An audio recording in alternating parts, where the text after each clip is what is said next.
ये आकाशवाणी रायपुर है। प्रादेशिक समाचार बुलेटिन के साथ मैं लता देवी चौहान।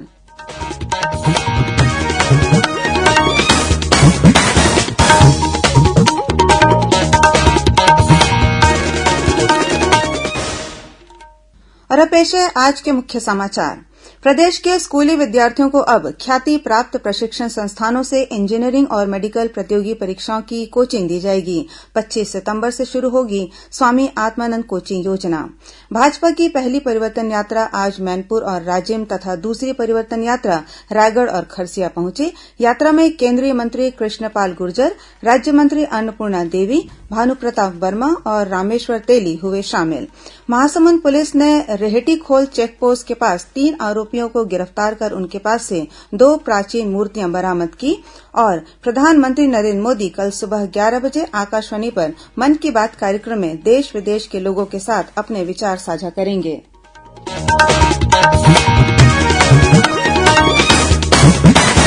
समाचार विस्तार से। प्रदेश के स्कूली विद्यार्थियों को अब ख्याति प्राप्त प्रशिक्षण संस्थानों से इंजीनियरिंग और मेडिकल प्रतियोगी परीक्षाओं की कोचिंग दी जाएगी। इसके लिए राज्य सरकार द्वारा आगामी 25 सितंबर से स्वामी आत्मानंद कोचिंग योजना शुरू की जा रही है। इस योजना के तहत प्रदेश के 146 विकासखंड मुख्यालयों में बीआरसीसी केन्द्र या इसके नजदीक हायर सेकेंडरी स्कूलों में ऑनलाइन अध्ययन की व्यवस्था होगी। इसके अलावा रायपुर, दुर्ग, बिलासपुर और कोरबा में शहरी स्रोत केन्द्र संचालित किए जाएंगे। कोचिंग राज्य शैक्षणिक अनुसंधान और प्रशिक्षण परिषद के माध्यम से छत्तीसगढ़ पाठ्य पुस्तक निगम से चयनित संस्था द्वारा प्रदान की जाएगी। इस संबंध में स्कूल शिक्षा विभाग ने सभी कलेक्टरों और जिला शिक्षा अधिकारियों को आवश्यक कार्रवाई सुनिश्चित करने के निर्देश दिए हैं। प्रदेश के स्कूली शिक्षा में गुणवत्ता सुधार के लिए चौक परियोजना को विश्व बैंक और केंद्र सरकार से स्वीकृति मिल गई है। इस परियोजना के दस्तावेजों पर कल विश्व बैंक, केंद्र और छत्तीसगढ़ सरकार द्वारा हस्ताक्षर किए गए। इसके अंतर्गत राज्य शासन द्वारा पहले चरण में 400 करोड़ रुपए का प्रावधान किया गया है। इस परियोजना के माध्यम से अगले 5 वर्षों में विश्व बैंक द्वारा लगभग 2500 करोड़ रुपए की सहायता प्राप्त होगी। भारतीय जनता पार्टी द्वारा दंतेवाड़ा से शुरू की गई पहली परिवर्तन यात्रा आज गरियाबंद जिले के मैनपुर पहुंची। सांसद चुन्नीलाल साहू सहित पार्टी के पदाधिकारियों और कार्यकर्ताओं ने इस यात्रा का स्वागत किया। इस परिवर्तन यात्रा में भाजपा के प्रदेश अध्यक्ष अरुण साव शामिल हुए। सभा को संबोधित करते हुए श्री साव ने आरोप लगाया कि राज्य की कांग्रेस सरकार भ्रष्टाचार और घोटालों में लिप्त है। राज्य सरकार ने जनता के हित में विकास का एक भी काम नहीं किया है। वहीं महिलाओं की सुरक्षा के मामले में भी राज्य सरकार पूरी तरह से विफल रही है। आम सभा को संबोधित करते हुए केंद्रीय मंत्री कृष्णपाल गुर्जर ने राज्य सरकार पर वादाखिलाफी करने का आरोप लगाते हुए कहा कि छत्तीसगढ़ में बेरोजगारी के साथ ही आपराधिक घटनाएं लगातार बढ़ रही हैं। वहीं केंद्रीय राज्य मंत्री अन्नपूर्णा देवी ने कहा कि छत्तीसगढ़ में महिलाओं के खिलाफ होने वाली घटनाओं में वृद्धि हुई है। उन्होंने आरोप लगाया कि कांग्रेस सरकार महिलाओं के हितों की अनदेखी कर रही है। वहीं केंद्र की नरेंद्र मोदी सरकार ने संसद से नारी शक्ति वंदन अधिनियम पास कराकर महिलाओं को उनका हक देने का काम किया है। इसी तरह केंद्रीय राज्य मंत्री भानु प्रताप वर्मा ने आरोप लगाया कि छत्तीसगढ़ सरकार केंद्रीय योजनाओं का लाभ प्रदेश की जनता तक पहुंचने नहीं दे रही है। मैनपुर से होते हुए यह परिवर्तन यात्रा राजिम पहुंची, जहां लोगों द्वारा इसका स्वागत किया गया। इससे पहले यह परिवर्तन यात्रा दुर्ग जिले के पाटन पहुंची। सभा को संबोधित करते हुए सांसद विजय बघेल ने राज्य की कांग्रेस सरकार पर महिलाओं और युवाओं के साथ छल करने का आरोप लगाया। वहीं जशपुर से शुरू हुई दूसरी परिवर्तन यात्रा आज रायगढ़ पहुंची। परिवर्तन यात्रा में नेता प्रतिपक्ष नारायण चंदेल शामिल हुए। इस मौके पर एक पत्रकार वार्ता को संबोधित करते हुए श्री चंदेल ने आरोप लगाया कि छत्तीसगढ़ की कांग्रेस सरकार भ्रष्टाचार और अपराध के मामले में पहले नंबर पर है। उन्होंने कहा कि प्रदेश में आए दिन चोरी, डकैती, हत्या और महिलाओं के साथ दुराचार की घटनाएं हो रही हैं और कानून व्यवस्था की स्थिति चरमरा गई है। यह परिवर्तन यात्रा रायगढ़ से खरसिया पहुंची। इस यात्रा में केंद्रीय राज्य मंत्री रामेश्वर तेली, नेता प्रतिपक्ष नारायण चंदेल, सांसद गुहाराम अजगले, विधायक ननकीराम कंवर सहित पार्टी के अन्य पदाधिकारी और कार्यकर्ता शामिल हुए। आम सभा को संबोधित करते हुए केंद्रीय राज्य मंत्री रामेश्वर तेली ने कहा कि छत्तीसगढ़ की कांग्रेस सरकार ने जनता का भरोसा खो दिया है। संसद द्वारा लोकसभा और राज्य विधानसभाओं में महिलाओं के लिए 1/3 आरक्षण से संबंधित संशोधन विधेयक पारित होने का देशभर में स्वागत किया जा रहा है। बिलासपुर लोकसभा क्षेत्र के सांसद और भाजपा के प्रदेश अध्यक्ष अरूण साव ने कहा है कि नारी शक्ति वंदन अधिनियम प्रधानमंत्री नरेन्द्र मोदी के निर्णायक नेतृत्व से संभव हो पाया है। इस विधेयक के पारित होने से देशभर में महिलाएं उत्सव मना रही हैं।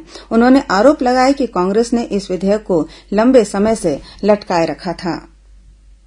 महासमुंद जिले में सिंघोड़ा पुलिस और साइबर सेल की टीम ने रेहटीखोल चेकपोस्ट के पास प्राचीन कालीन मूर्तियों की तस्करी के मामले में 3 आरोपियों को गिरफ्तार किया है। इनके पास से बौद्ध धर्म से जुड़ी 2 प्राचीन मूर्तियां बरामद की गई हैं, जिनकी अनुमानित कीमत करीब 2.5 करोड़ रुपए बताई गई है। बरामद की गई मूर्तियां 10वीं-11वीं सदी की होने की पुष्टि पुरातत्व विभाग द्वारा की गई है।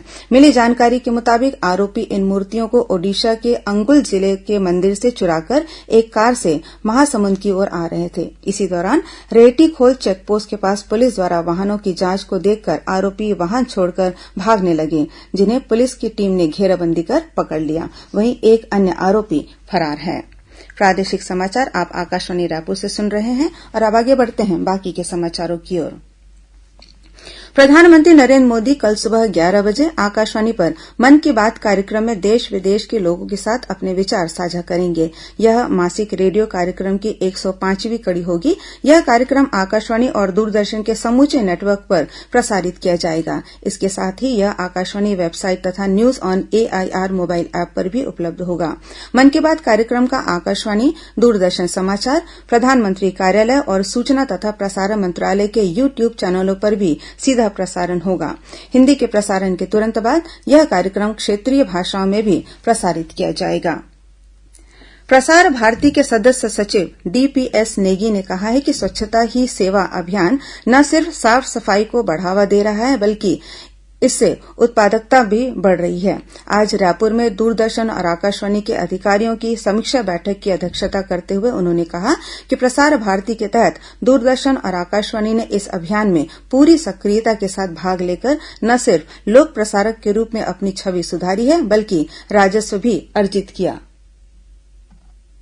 स्वच्छता ही एक सेवा पे मैं प्रसार भारती के जो बहुत वर्टिकल से आकाशवाणी और दूरदर्शन को ये मैसेज देना चाहूंगा कि इससे एक हमारे जो पब्लिक ब्रॉडकास्टर है उसकी एक बहुत अच्छी इमेज ही नहीं जाती, बल्कि इससे साथ साथ हमारे को एक हम मैसेज भी दे पाते हैं पब्लिक को कि हमारे को स्वच्छता से बहुत ज्यादा फायदे हैं। जैसे कि पिछले वर्ष हमारे माननीय मंत्री जी ने हमने कैंपेन चलाया था स्वच्छता के लिए, उसमें हमको जो मुझे कहते हुए खुशी हो रही है कि हमने काफी रेवेन्यू भी इसमें काफी अर्न किया और इसमें हमारे को जो रेवेन्यू हुआ स्वच्छता से जो हमने स्क्रैप वगैरह बेचा उससे तकरीबन 45 करोड़ का हमें फायदा भी हुआ स्क्रैप बेचने से। तो स्वच्छता से अपना एक ऑफिस और वातावरण अच्छा लगता, जो लोग उसमें काम करते हैं उनको काम करने की रुचि बढ़ती है और वो ज्यादा काम करते हैं। तो मैं चाहूंगा कि स्वच्छता ही एक सेवा पे हम सारे कर्मचारी और सारे अधिकारी ज्यादा से ज्यादा जोर दें। भारतीय डाक विभाग बिलासपुर प्रक्षेत्र द्वारा आज डाक सामुदायिक विकास कार्यक्रम का आयोजन किया गया। इसमें आम लोगों को डाक से जुड़ी विभिन्न योजनाओं की जानकारी दी गई। साथ ही डाक सेवाओं के उपयोगकर्ताओं से डाक सेवाओं को और बेहतर करने के लिए फीडबैक लिया गया। कार्यक्रम में पूर्व मंत्री अमर अग्रवाल ने कहा कि भारतीय डाक के साथ केंद्र सरकार की विश्वसनीयता जुड़ी है। नेहरू युवा केंद्र रायपुर द्वारा आजादी के अमृत महोत्सव के समापन कार्यक्रम के तहत मेरी माटी मेरा देश कार्यक्रम का आयोजन किया जा रहा है। इस दौरान नेहरू युवा केंद्र के स्वयंसेवक गांव में घर घर जाकर लोगों से एक मुट्ठी मिट्टी और चावल ले रहे हैं। साथ ही कलश यात्रा भी निकाली जा रही है। इस कार्यक्रम का उद्देश्य घरों से मिट्टी एकत्रित कर नई दिल्ली ले जाना है, जहां कर्तव्य पथ पर अमृत वाटिका बनाई जाएगी, जिसमें इस मिट्टी का उपयोग किया जाएगा। छत्तीसगढ़ राज्य अक्षय ऊर्जा विकास अभिकरण क्रेडा को ऊर्जा संरक्षण के क्षेत्र में राष्ट्रीय स्तर पर सर्वश्रेष्ठ प्रदर्शन के लिए स्टार परफॉर्मेंस अवार्ड से पुरस्कृत किया गया है। Society of energy engineers and managers SEEM द्वारा नई दिल्ली में आयोजित 8वें नेशनल एनर्जी मैनेजमेंट अवार्ड समारोह में यह सम्मान दिया गया। मुख्यमंत्री भूपेश बघेल ने इस पुरस्कार के लिए क्रेडा की टीम और प्रदेशवासियों को बधाई दी है। भारतीय रिपब्लिकन पार्टी आरपीआई के राष्ट्रीय अध्यक्ष प्रकाश अंबेडकर ने कहा है कि उनकी पार्टी छत्तीसगढ़ में आगामी विधानसभा चुनाव में सभी 90 सीटों पर अपने उम्मीदवार खड़ा करेगी। रायपुर में पत्रकार वार्ता को संबोधित करते हुए श्री अंबेडकर ने कहा कि छत्तीसगढ़ संयुक्त मोर्चा बनाकर उनकी पार्टी पिछड़े आदिवासी और दलित वर्ग के लोगों के लिए कार्य करना चाहती है। श्रोता, कल रविवार को हल्बी और गोंडी बोली में समाचार बुलेटिन प्रसारित किए जाएंगे। ये दोनों बुलेटिन आकाशवाणी केन्द्र जगदलपुर से प्रसारित किए जाएंगे। इन्हें बस्तर संभाग में सुना जा सकेगा। हल्बी में समाचार बुलेटिन सुबह 7:30 बजे से और गोंडी में समाचार बुलेटिन शाम 6:30 बजे से प्रसारित किया जाएगा। प्रादेशिक समाचार एकांश आकाशवाणी रायपुर द्वारा प्रस्तुत कार्यक्रम जिले की चिट्ठी का प्रसारण कल शाम 6:05 से 6:10 तक किया जाएगा। इस कार्यक्रम को छत्तीसगढ़ स्थित आकाशवाणी के सभी केन्द्र रिले करेंगे। इस बार के अंक में दंतेवाड़ा जिले की गतिविधियों के बारे में जानकारी दी जाएगी। और अब कुछ खबरें संक्षेप में। राज्य शासन ने प्रदेश के 24 आत्मानंद स्कूलों के लिए 1291 पदों की स्वीकृति प्रदान की है। जांजगीर चांपा जिले के अकलतरा में जनता कांग्रेस छत्तीसगढ़ द्वारा कार्यकर्ता सम्मेलन का आयोजन किया गया। इस अवसर पर पार्टी के प्रदेश अध्यक्ष अमित जोगी ने पार्टी के शपथ पत्र के तहत 10 कदम वादे की जानकारी दी। इंदिरा गांधी राष्ट्रीय मुक्त विश्वविद्यालय इग्नू में जुलाई 2023 सत्र के लिए विभिन्न पाठ्यक्रमों में ऑनलाइन प्रवेश पंजीयन और पुनः पंजीकरण की तिथि 30 सितंबर तक बढ़ा दी गई है। खैरागढ़ स्थित इंदिरा कला संगीत विश्वविद्यालय के अध्ययन केन्द्र का आज रायपुर में शुभारंभ किया गया। राज्य सरकार ने सूरजपुर जिले के प्रभारी जिला शिक्षा अधिकारी और आरंग के विकासखंड शिक्षा अधिकारी को कार्य में लापरवाही बरतने के आरोप में निलंबित कर दिया है। स्कूली बच्चों की पिटाई की शिकायत सही पाए जाने पर जांजगीर चांपा जिले के तेंदुआ स्थित शासकीय मिडिल स्कूल में पदस्थ शिक्षक सनेश कुमार रत्नाकर को निलंबित कर दिया गया है। दुर्ग जिले में सूरज साहू हत्याकांड के विरोध में आम आदमी पार्टी के कार्यकर्ताओं ने परिजनों के साथ प्रदर्शन किया और मृतक के परिजनों को 50 लाख रुपए मुआवजा और एक सदस्य को सरकारी नौकरी दिए जाने की मांग की। और भिलाई के ट्रांसपोर्ट नगर हथखोज के पास ट्रक की टक्कर से एक व्यक्ति की मौत हो गई। अंत में मुख्य समाचार एक बार फिर। प्रदेश में स्कूली विद्यार्थियों को अब ख्याति प्राप्त प्रशिक्षण संस्थानों से इंजीनियरिंग और मेडिकल प्रतियोगी परीक्षाओं की कोचिंग दी जाएगी। 25 सितंबर से शुरू होगी स्वामी आत्मानंद कोचिंग योजना। भाजपा की पहली परिवर्तन यात्रा आज मैनपुर और राजिम तथा दूसरी परिवर्तन यात्रा रायगढ़ और खरसिया पहुंची। यात्रा में केंद्रीय मंत्री कृष्णपाल गुर्जर, राज्य मंत्री अन्नपूर्णा देवी, भानु प्रताप वर्मा और रामेश्वर तेली शामिल हुए। महासमुंद पुलिस ने रेहटीखोल चेकपोस्ट के पास 3 आरोपियों को गिरफ्तार कर उनके पास से 2 प्राचीन मूर्तियां बरामद की। और प्रधानमंत्री नरेंद्र मोदी कल सुबह 11 बजे आकाशवाणी पर मन की बात कार्यक्रम में देश विदेश के लोगों के साथ अपने विचार साझा करेंगे। इसी के साथ प्रादेशिक समाचार बुलेटिन समाप्त हुआ। नमस्कार।